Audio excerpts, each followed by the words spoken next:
días, amigos y amigas televidentes. Sean todos bienvenidos y bienvenidas a Ojalá.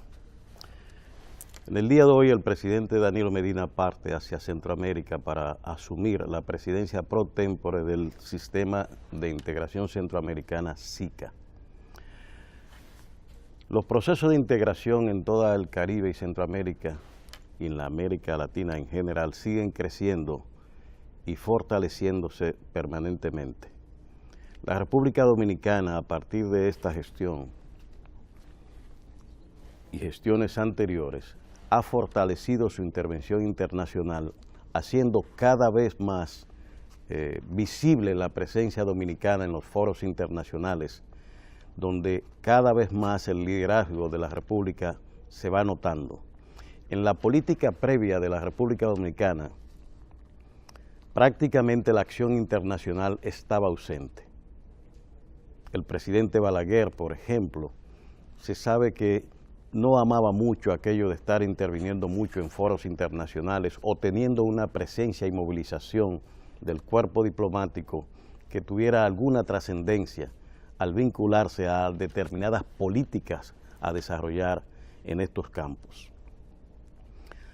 Pues ya hoy, y producto precisamente del cambio de visión en el manejo del comportamiento internacional que debía asumir la diplomacia y el Estado Nacional, cada vez más es claro de que esta intervención del Estado, de los ministerios y de la propia vida empresarial dominicana va estableciendo unas redes internacionales, un conjunto de vinculaciones cada vez más tupidas y comprometidas que va dando presencia, representación y conocimiento a nivel internacional de qué es República Dominicana, qué produce, cómo se vive, qué productos culturales tienes y además va permitiendo intervenir en la resolución incluso de conflictos algunas veces calientes que se presentan en la región o en la subregión.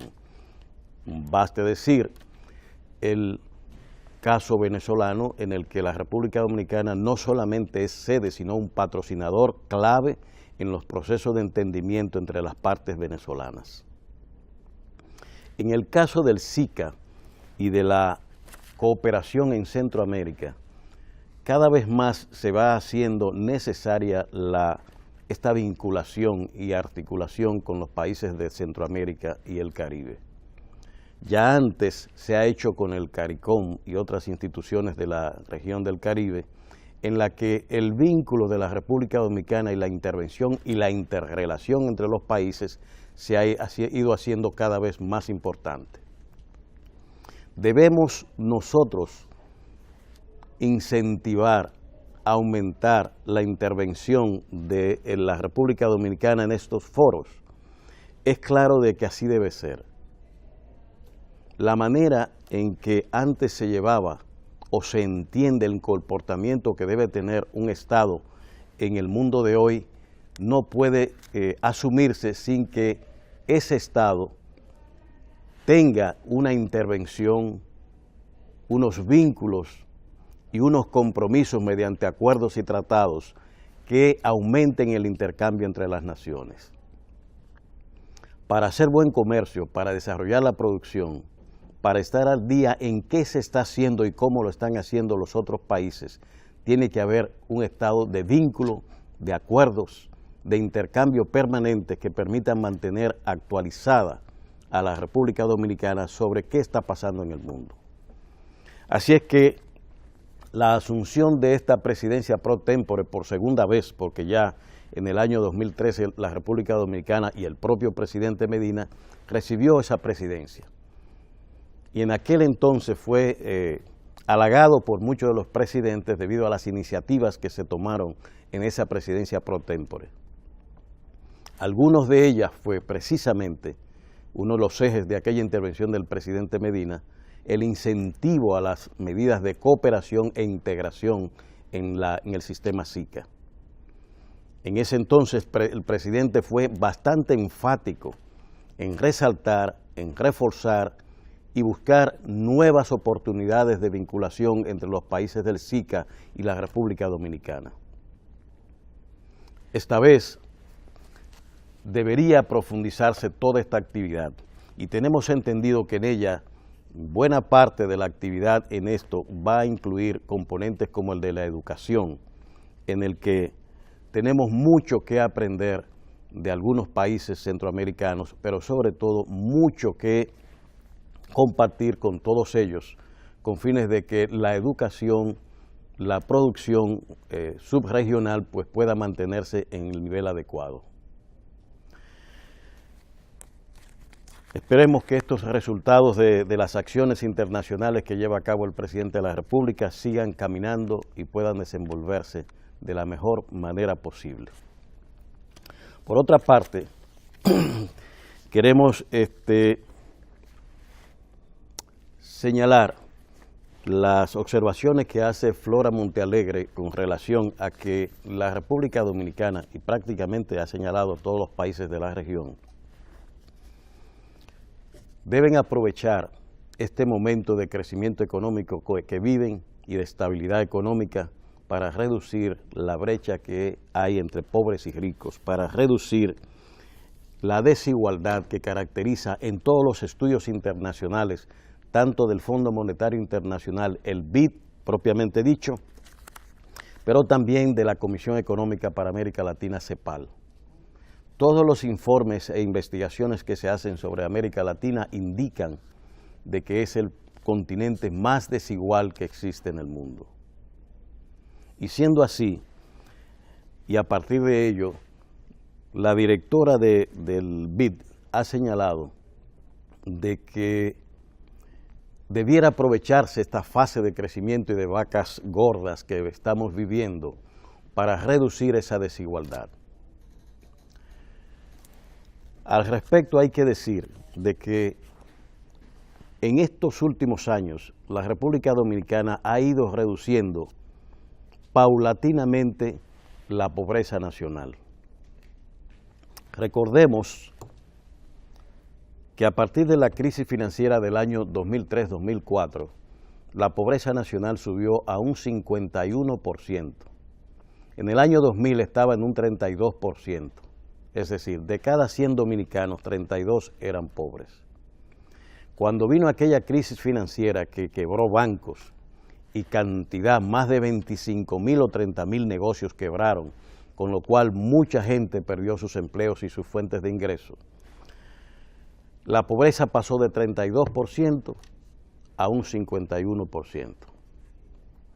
Es decir, a partir del año 2004, lo que dejó aquel ciclón batatero de la crisis financiera 2004 es que de cada 100 dominicanos, 51 eran pobres. Oigan ustedes, más de la mitad de los dominicanos vivían en la pobreza en el año 2004. Y el desarrollo y los efectos posteriores, pues, casi llevan a un 52% la pobreza nacional.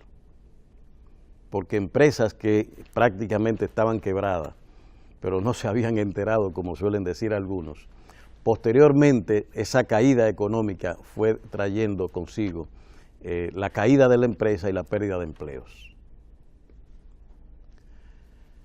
Los últimos informes y las investigaciones que se están haciendo señalan de que la pobreza nacional se encuentra en un 30%.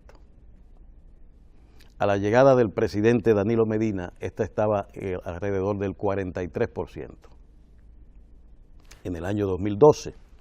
De manera que hay 13 puntos que ha bajado la pobreza nacional durante la presente gestión del presidente Medina, lo que indica que la curva de descenso de la pobreza nacional sigue un positivo, aunque lento proceso, porque es más fácil convertir en pobre a una población que sacar a esa misma población de la pobreza.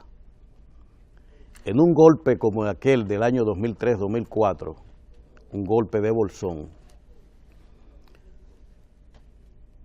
más de casi un 20% del PIB nacional se perdió y más de un 20% también entró en pobreza nacional. Si ustedes se dan cuenta que mediante las medidas que se tomaron con aquella crisis se crea tantos pobres prácticamente en un año, pues devolver a esos pobres a una condición de estabilidad económica y social cuesta mucho más, porque para retornar las empresas significa que hay necesidad de capitales, de surgimiento de un entorno económico favorable y virtuoso para que favorezca el crecimiento de la actividad económica y que estas empresas empiecen a demandar empleados. Es un proceso más lento, más difícil y gran demandante de recursos humanos y de recursos financieros. Por eso tanto tiempo se toma en los procesos de recuperación. Devolver la gente de un 51% de pobreza a un 30% se ha tomado desde el 2004 a la fecha, como ustedes pueden ver, 12 años consecutivos de crecimiento y estabilidad como se ha dado en estos últimos años. Ciertamente hay que trabajar, y las políticas que se están desarrollando en el país, en un análisis que se pueda hacer lo más ajustado a la realidad y a los datos nacionales, van indicando de que ese proceso de reducción de la pobreza también se va acompañando con uno de los esfuerzos estratégicos más importantes para la salida de la pobreza, como es la acción educativa que se lleva a cabo a nivel nacional. Todos los estudios indican de que la garantía de salida de pobreza más sólida con que cuentan los seres humanos es aquella vinculada a la formación y la educación. Y esto es un factor clave en toda política de crecimiento que se pueda levantar. Nunca como antes la inversión en materia educativa ha sido tan significativa. Para muchos, este gran volumen de dinero que se está gastando en el país, sobre todo los grupos pesimistas y vinculados a la acción política de oposición, suelen llevar la idea, sugerir a la población de que esta inversión es algo banal, que no tiene trascendencia, que no vale la pena realizarla porque además, dicen ellos, no está teniendo los resultados que se esperaban. Pero resulta que gran parte, con estas políticas que estamos señalando, de esos fondos que se dedican, más de 20.000 millones, por ejemplo, para señalar algunos casos, son dedicados a acciones de bienestar estudiantil, a proveer libros, zapatos, uniformes, desayuno, almuerzo, merienda a los estudiantes, mochilas, porque está bien establecido en las investigaciones que se han hecho en estos campos, de que buena parte del bajo rendimiento escolar, del abandono escolar, tiene que ver con estos elementos sociales, de familias que no tienen los recursos suficientes para comprar los libros, para comprar los uniformes que están a precios verdaderamente prohibitivos. Y la política que el Estado ha llevado de dar y proveer estos bienes está trayendo cada vez más los niños y los adolescentes a las escuelas. Con lo cual, se quita ese elemento social que afecta el rendimiento escolar y el proceso de enseñanza-aprendizaje. Tomada esta acción como se está haciendo y expandiendo en todo el territorio nacional para todos los estudiantes, las posibilidades de que esos jóvenes y niños que van a la escuela puedan tener un aprovechamiento mayor del proceso de enseñanza, va dando garantías a la nación de que se está actuando en los recursos humanos de manera adecuada y facilitando, incentivando, motivando a las familias a procurar cada vez más la inserción y mantenimiento de los niños en las escuelas. No más abandono. Reducir el ausentismo escolar por motivos económicos y sociales como tenían tantas familias dominicanas y todavía tienen muchas que no están en la tanda extendida. Todo ese esfuerzo a veces se quiere minimizar porque se quieren desconocer los resultados de los estudios que indican que buena parte del ausentismo y el bajo rendimiento tienen que ver con esos elementos sociales y económicos. Pero resulta que la actividad en este campo es mucho más.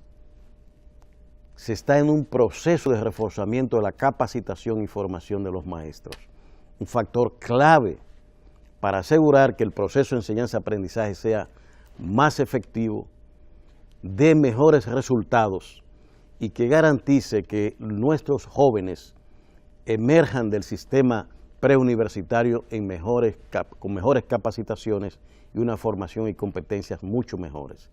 Para ello se ha reformado el currículum y se trabaja en cada vez más orientar y ayudar a los maestros a que el desarrollo de competencias y el manejo curricular sea cada vez más efectivo y mejor. La educación, por tanto, junto a esas medidas que decíamos de asistencia social a los estudiantes y a los maestros, a quienes se les está dando incluso computadoras para que entren en esta nueva era de la tecnología, es el componente estratégico fundamental de la acción contra la pobreza y la desigualdad. A mayor capacitación, a mayor formación académica y científica, mayor capacidad de encontrar empleo, posibilidad de encontrar empleo y de incrementar los ingresos por aquellos ciudadanos que reciben esa formación y esa capacitación. Se ha establecido que en 12 años es lo mínimo que se necesita para una formación elemental en el día de hoy. Eso es lo que se está asegurando con esta política que lleva a cabo el gobierno nacional.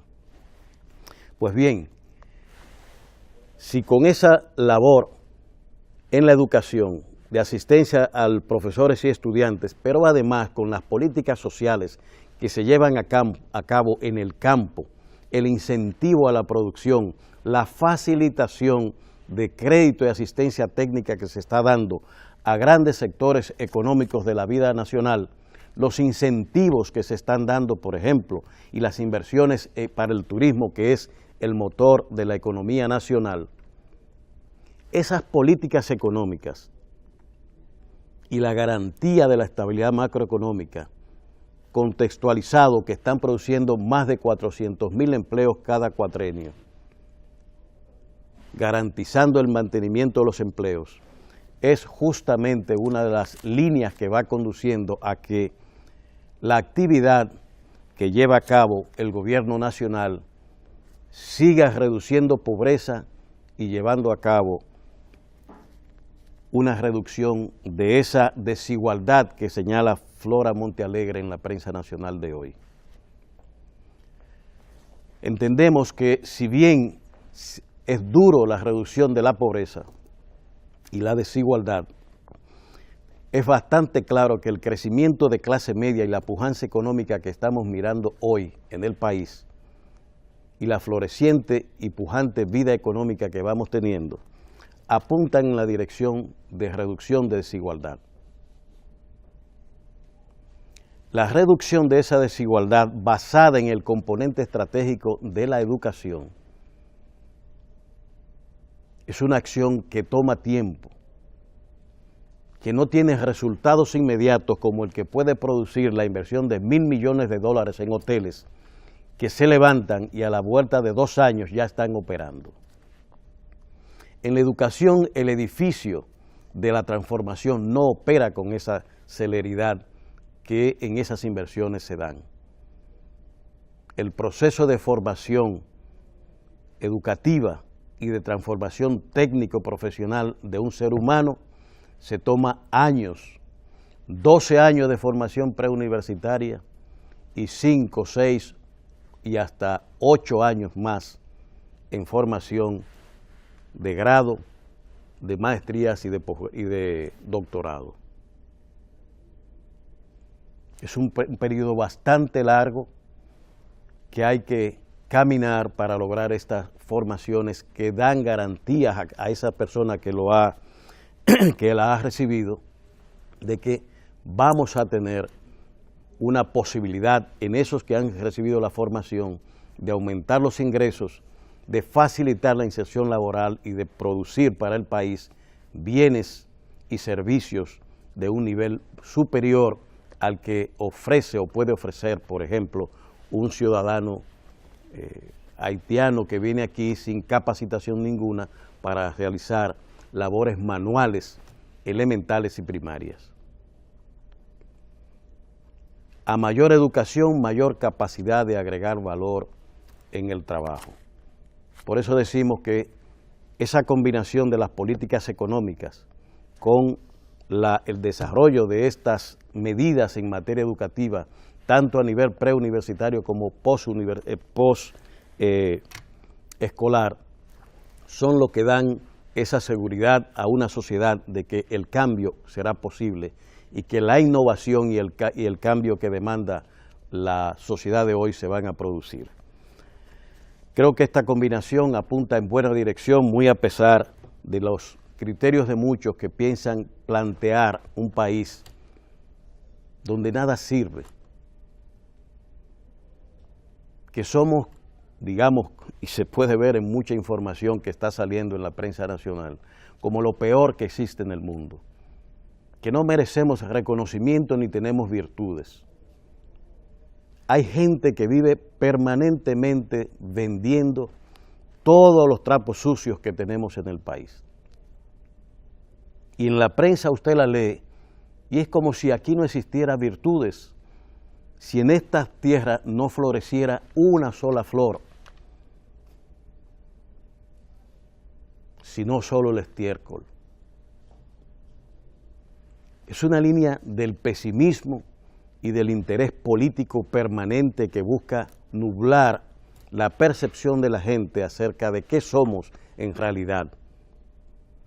Y esto hace necesario de que los enfoques que se den en la información pública y la intervención incluso, no solamente de la parte público-estatal, sino esencialmente a los sectores productivos y de sociedad civil, muchos de ellos contaminados por el accionar político en el país, la necesidad de que esa línea, yo diría perversa, de información pública, enalteciendo permanentemente lo negativo del país y ocultando muchas veces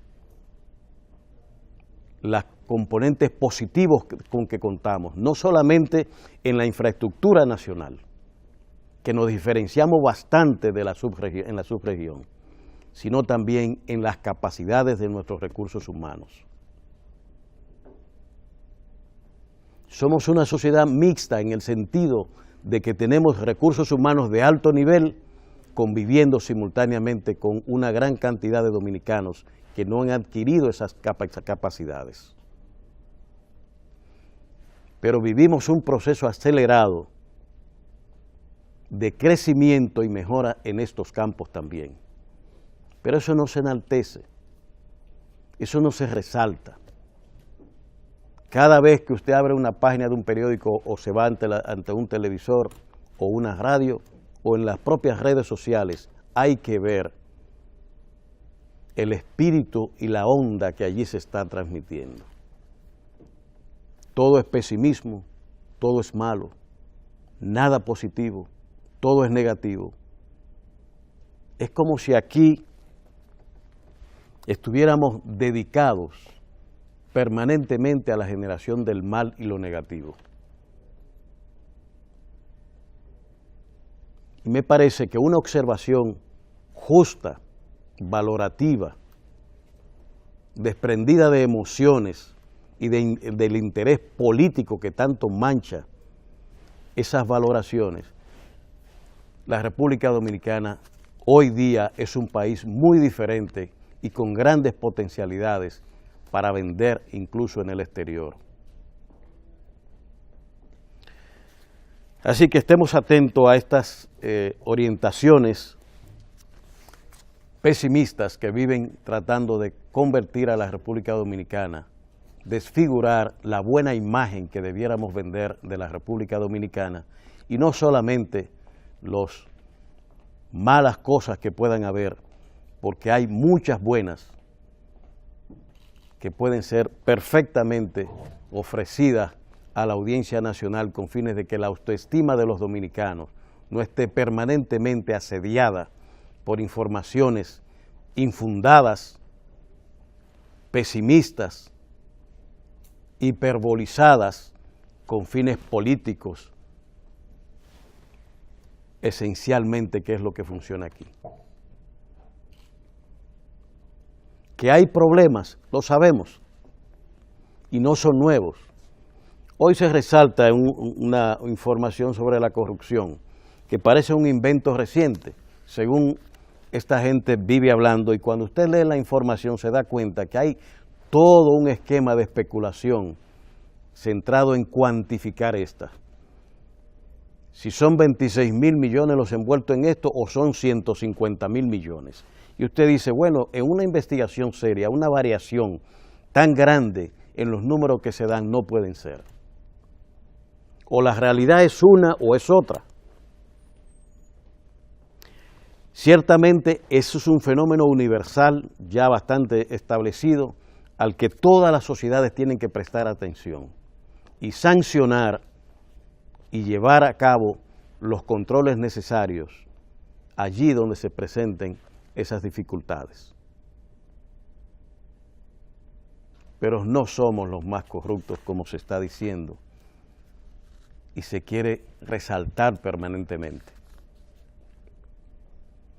Estamos en la época de crear, en base a datos y metodologías que se van creando cada vez más, índices e indicadores de cosas, cualquiera que usted se imagine, y se van entonces estableciendo un sistema de ranking.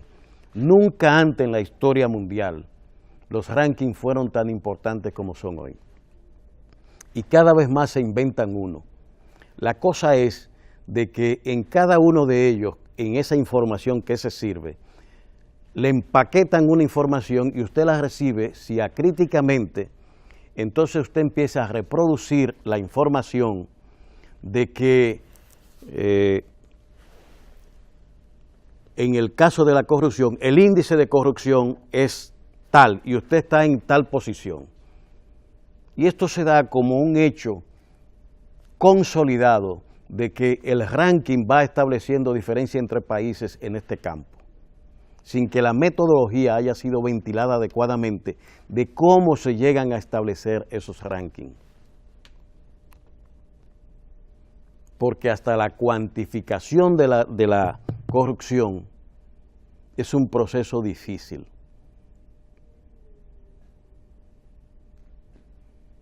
Sabemos que hay elementos de corrupción. Muchos de ellos no son los bultos que se ven en las informaciones sobre cosas de estas que se han visto por ahí, que existen y que están ahí, que deben ser sancionados. La que no se ve es la peligrosa. La que opera en el día a día y que no se puede a veces controlar. Pues bien, sigamos bien de cerca esto de los rankings, que cada día van surgiendo nuevos rankings en determinadas actividades con fines de que la información y la comunicación que se lleva busca dirigir la percepción pública sobre determinadas cosas basándose en estos sistemas de ranking, del que cada día se van creando nuevos y nuevos y nuevos. De nuestra parte podemos decir y asumimos de que a pesar de tantos problemas que ha tenido y tiene la República Dominicana, el resumen que se puede dar es de que vamos en un camino mucho mejor y más asertivo que lo que alguna vez tuvimos. Nunca antes las políticas públicas han tenido la efectividad y el crecimiento que está teniendo hoy. Así es que les saludamos y no se mueva, que todavía aquí en Ojalá tenemos muchas cosas más que compartir con ustedes. En unos minutos volvemos con todos ustedes.